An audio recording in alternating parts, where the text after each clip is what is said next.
Assalamualaikum warahmatullahi wabarakatuh. Salam sejahtera bagi kita semua. Perkenalkan, nama saya Deswitri Elsa Sagita dengan NIM 21101115076. Perkenalkan, nama saya Septiani Banafsa Putri dengan NIM 21101115113. Perkenalkan, nama saya Dina Sakina Laskia dengan NIM 21101115064. Hai, perkenalkan nama aku Janatul Qadar dengan NIM 2110110105. Perkenalkan, nama saya Muhammad Sultanuddin dengan NIM 21101115056. Yang kami hormati, Ibu Fitriati sebagai dosen pengampu mata kuliah pengantar bisnis jurusan S1 Ekonomi Pembangunan UPN Veteran Jakarta. Kami dari kelompok 2 ingin membahas materi mengenai memahami lingkungan bisnis.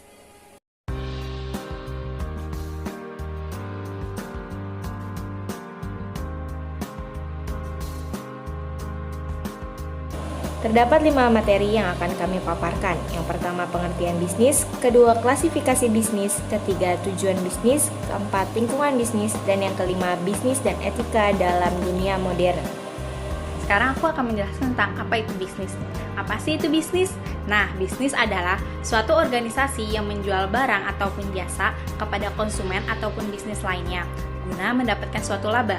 Nah, secara historis, kata bisnis diambil dari kata bahasa Inggris yaitu bisnis, yang diambil dari kata dasar yaitu busy yang berarti sibuk, entah dalam konteks individu, komunitas, ataupun masyarakat. Dalam artian sibuk mengerjakan aktivitas ataupun pekerjaan yang mendatangkan suatu keuntungan.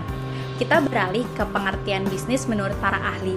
Yang pertama ada pengertian bisnis menurut Hughes and Kapur, yaitu bisnis sebagai suatu kegiatan individu ataupun organisasi yang menghasilkan dan menjual barang dan jasa guna mendatangkan suatu keuntungan untuk memenuhi kebutuhan masyarakat. Yang kedua ada dari Brown and Fritello, yaitu sebagai lembaga yang menghasilkan barang dan jasa yang dibutuhkan oleh masyarakat serta semua hal yang mencakup berbagai usaha yang telah dilakukan baik dari pemerintah ataupun swasta, tidak peduli mendapatkan laba ataupun tidak. Yang ketiga dari Jeff Madura, yaitu perusahaan yang menyediakan produk ataupun layanan yang diinginkan oleh pelanggan. Yang terakhir adalah R-adiksi, yaitu sebagai suatu bentuk aktivitas yang utamanya bertujuan untuk memperoleh suatu keuntungan bagi yang mengusahakan dan yang berkepentingan dalam suatu aktivitas tersebut. Jadi dapat kita simpulkan, bisnis adalah semua kegiatan yang dilakukan seseorang ataupun lebih yang terorganisasi dalam mencari laba melalui penyediaan produk yang dibutuhkan oleh masyarakat. Di sini saya akan memberitahukan tentang klasifikasi bisnis. Bisnis diklasifikasikan menjadi 9. Berikut adalah penjelasan masing-masing klasifikasi. Yang pertama, usaha pertanian. Usaha pertanian merupakan suatu usaha yang melakukan kegiatan yang menghasilkan produksi pertanian.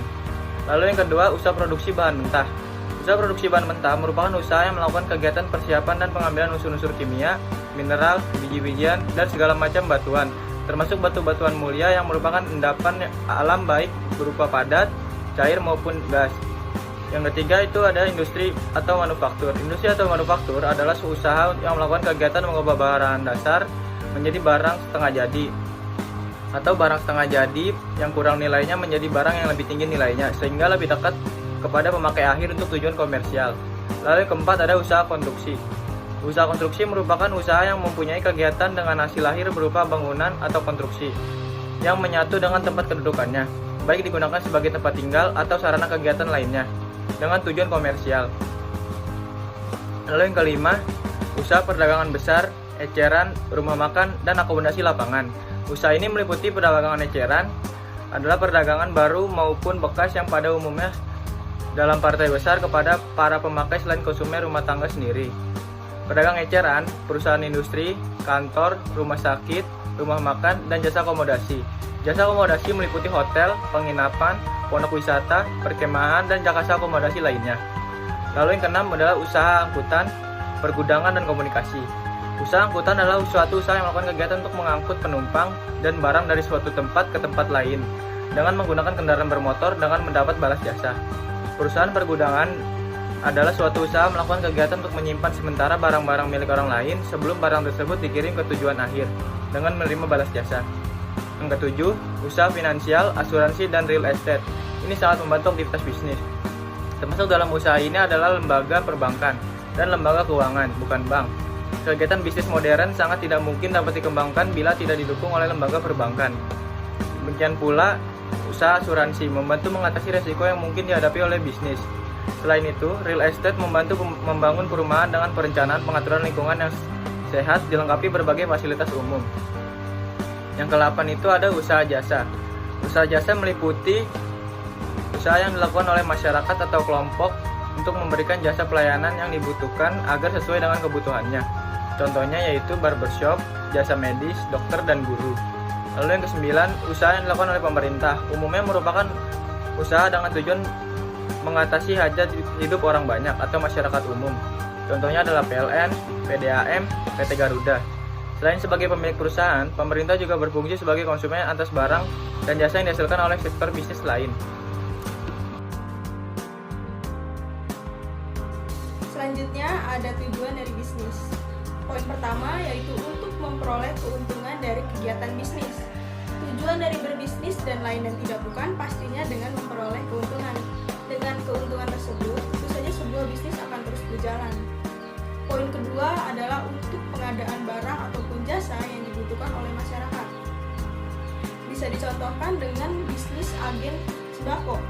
Kita bisa membuka bisnis tersebut di suatu daerah yang jauh dari jalan besar dan susah aksesnya untuk ke pasar. Otomatis pengadaan barang yang dibutuhkan oleh masyarakat sekitar akan terpenuhi dan bahkan kita bisa membuka jasa dengan cara orang-orang sekitar bekerja di tempat usaha kita.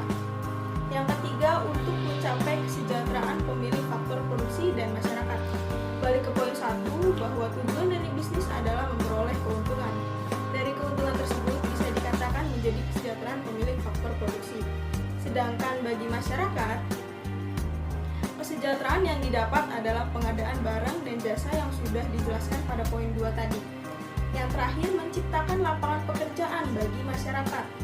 Pastinya dengan melakukan suatu bisnis dan bisnis tersebut perlahan-lahan maju, seperti yang kita tahu bahwa akan mengurangi resiko pengangguran pada daerah yang kita gunakan untuk lokasi berbisnis tersebut.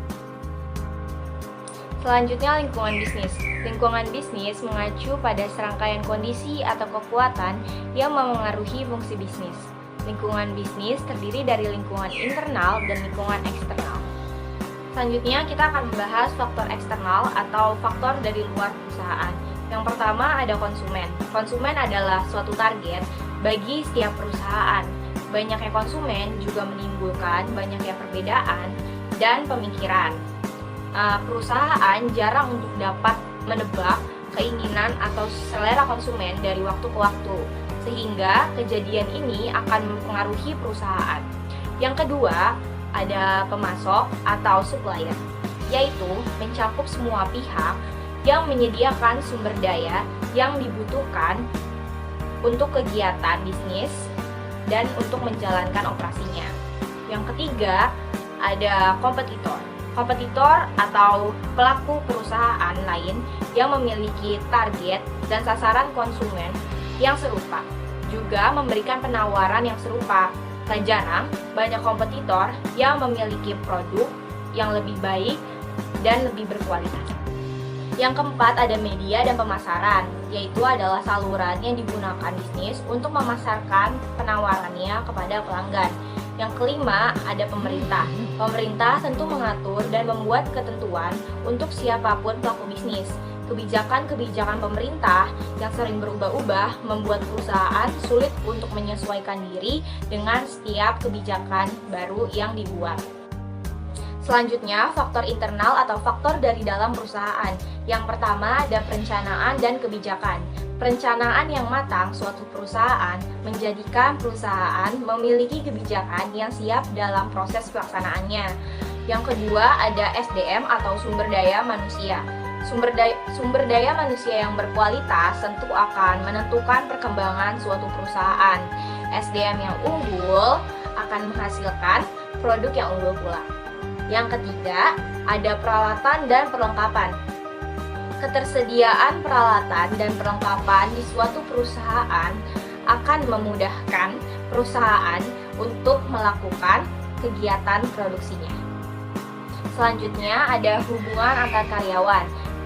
Hubungan antar karyawan yang baik, terutama dalam kerjasama, akan membuat karyawan merasa nyaman dalam melakukan pekerjaan. Suasana hati yang baik cenderung membuat seseorang melakukan pekerjaan dengan maksimal. Selanjutnya, yang kelima ada kualitas operasional. Operasional yang memiliki kualitas di atas rata-rata akan memberikan citra yang baik bagi perusahaan itu sendiri. Slide selanjutnya kita akan membahas tentang manfaat memahami lingkungan bisnis. Nah, yang pertama itu ada membantu mengidentifikasi peluang bisnis. Pengusaha yang mampu memahami dan juga mampu memindai peluang pada lingkungan bisnisnya, dia akan mendapatkan manfaat yang maksimal sehingga dia bisa jauh melangkah di depan dari kompetitornya. Yang kedua itu ada memanfaatkan sumber daya dengan baik. Jika suatu perusahaan dapat melakukan pemindaian yang cermat atas lingkungan perusahaannya, maka perusahaan dapat melakukan kegiatan produksi dengan tepat.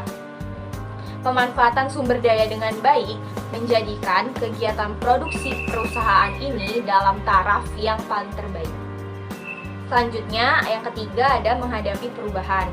Pada perusahaan yang bisa menyadari adanya perubahan yang terjadi di lingkungan bisnis, maka akan membantu perusahaan dalam memberikan respon yang tepat dalam menangani perubahan tersebut. Yang keempat, bantuan dalam perencanaan. Perencanaan yang dilakukan dengan benar adalah perencanaan yang berlaku dalam jangka pendek, jangka menengah, atau jangka panjang. Ketika terdapat masalah ataupun peluang bagi perusahaan, maka perusahaan dapat menentukan rencana untuk memaksimalkan peluang dan meminimalisir kerugian atau masalah. Yang kelima, membantu bisnis meningkatkan performanya. Perusahaan yang mampu memperhatikan lingkungan bisnis dengan baik bisa berkembang dengan meningkatkan performanya sesuai perubahan yang terjadi. Dengan beradaptasi dengan kekuatan eksternal, maka akan membantu perusahaan dalam meningkatkan performanya dan bertahan lama di pasar. Yang keenam, mengidentifikasi ancaman dan sinyal peringatan dini. Pebisnis yang mampu memindai dan juga memahami lingkungan bisnis secara tepat waktu akan lebih mudah dalam mengatasi kendala atau kebijakan negatif. Adanya penerapan waktu dari dalam lingkungan perusahaan serta informasi yang dihimpun secara kualitatif juga bisa dijadikan sebagai suatu sinyal peringatan yang mampu membantu perusahaan. Yang ketujuh, bermanfaat dalam mendeteksi dan merakit sumber daya. Setiap perusahaan tentunya harus memasok barang produksinya ke pasar sesuai dengan permintaan yang ada. Untuk memasok output tersebut, maka pengusaha memerlukan input seperti bahan baku dan lain sebagainya. Untuk itu, pengusaha bisa memperoleh bahan baku dan sumber lainnya dengan cara meningkatkan output yang diminta berdasarkan dengan keadaan masing-masing lingkungannya. Yang kedelapan, lingkungan bisnis membantu beradaptasi dengan perubahan yang cepat. Saat ini, perubahan terjadi begitu cepat. Untuk itu, perusahaan harus siap dalam menghadapi perubahan yang terjadi dari waktu ke waktu, sehingga perusahaan dapat menyesuaikan diri. Dan yang terakhir, lingkungan bisnis membantu perencanaan dan penetapan kebijakan. Setiap rencana dan kebijakan serta peraturan dalam suatu perusahaan bisa disusun dengan memperhatikan lingkungan perusahaan. Secara keseluruhan, rencana dan kebijakan tersebut memang harus diterapkan dengan berdasarkan faktor dari lingkungan bisnis tersebut. Saya akan melanjutkan bahasan mengenai apa itu etika bisnis. Etika berasal dari bahasa Yunani yaitu ethos yang artinya adat atau kebiasaan. Sedangkan bisnis, seperti yang kita tahu, bisnis adalah kegiatan atau usaha yang dilakukan seseorang atau sekelompok orang untuk menyediakan barang atau jasa dengan tujuan memperoleh keuntungan. Maka jika kita gabungkan kedua kata tersebut, akan mendapatkan Pengertian etika bisnis merupakan suatu ilmu yang mempelajari bagaimana cara melakukan kegiatan bisnis dengan memperhatikan nilai, norma, maupun perilaku pebisnis dalam membangun hubungan yang adil dan sehat dengan pelanggan, pemegang saham, dan masyarakat.